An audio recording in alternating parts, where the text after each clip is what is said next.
Hello mga Mars! Isang magandang araw na muli sa inyong lahat. Welcome back po sa aking pagluluto. For today's video guys, magluluto tayo ng pork tonkatsu. Kung nagsasawa ka na sa gulay, try mo namang mag-pork.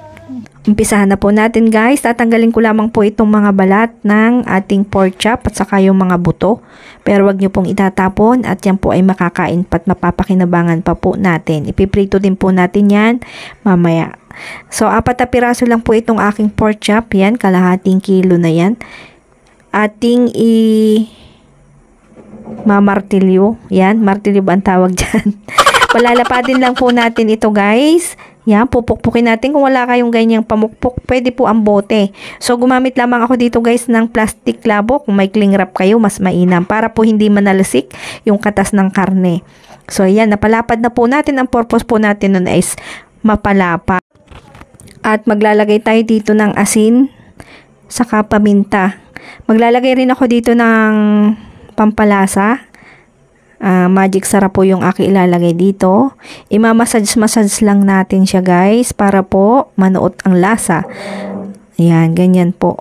At imamarinate lang natin yan kahit kalahating oras man lang para lang po yung lasa is manuot po. At ito na tayo ay magpiprepare na ng ating breading. So may 2 tayong itlog. Saka all-purpose flour. Kung walang all-purpose, basta ordinary harina, pwede na. At saka po meron tayong breading mix. So ayan, una, pagugulungin natin sa harina. Tapos isasawsaw natin sa itlog. Ayan. Pagkatapos, isasawsaw naman natin again sa breadcrumbs. Ayan. Pupunuin lang natin yung karne ng breadcrumbs. Uulit-ulitin lamang po natin hanggang sa matapos yung ating mga pork. Yan. 4 na piraso lang po itong aking nagawa at yun lang po yung aking available. Pwede rin po kayong gumamit dito ng breast ng manok, chicken breast. So, sa isang araw, chicken breast naman po ang ating gagamitin. Magluluto po ulit tayo dahil naibigan po ito ng aking mga anak. Nasarapan po sila. So, ayan. Tatapusin lamang po natin itong 4 na piraso. At pwede na rin po tayong mag-deep fry. Pwede nyo po itong subukan kung kayo po ay wala nang maisip para sa mga babaunin ng anak ninyo, ng inyong mga jowa, ayan, ng inyong mga jusawa. Try nyo po ito guys dahil sure po ako na maiibigan po nila. Yan, medyo nagsasawa na raw kasi sa gulay yung mga anak ko kaya mag-pork naman po tayo ngayon. Ayan, magpiprito na po tayo. Dapat po ay mahina lamang po yung apoy at para po hindi masunog ang ating breadcrumbs. Kasi po pag malakas ang apoy is madali pong masunog yung ating breadcrumbs. Kaya dapat mahina lamang hanggang sa maluto po yung ating pork tonkatsu. So, dumako naman tayo ngayon. Gagawa tayo ng sauce. Meron tayong ketchup. Tansyahan meter lang po ito. Tapos, gumamit ako ng 2 sachet lang na oyster sauce. Naglagay ako ng 1 kutsarang sugar. And then, haluin lang nating maigi.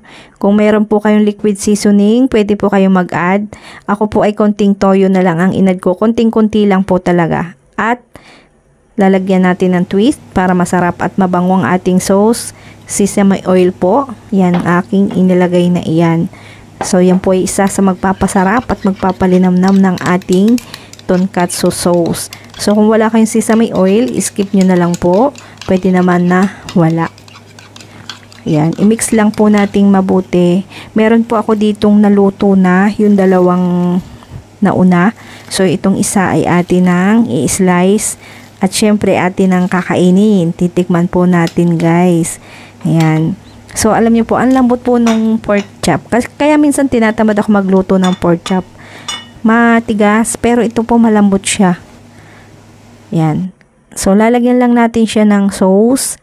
Ayan. Ang sarap po ng ating sauce, guys. Talagang maiibigan po ninyo ang lasa. Try nyo po. Tapos, meron lang po akong in-slice na cabbage para po meron tayong kunting gulay. O, diba? Ala Tokyo.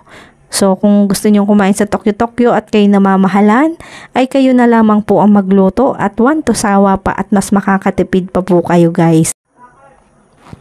So, ayan, tumikim na ang inyong lingkod at talaga namang masarap po. O, paano po? Hanggang dito na lamang po. Thank you for watching, guys. Paalam, guys, and don't forget to subscribe my YouTube channel.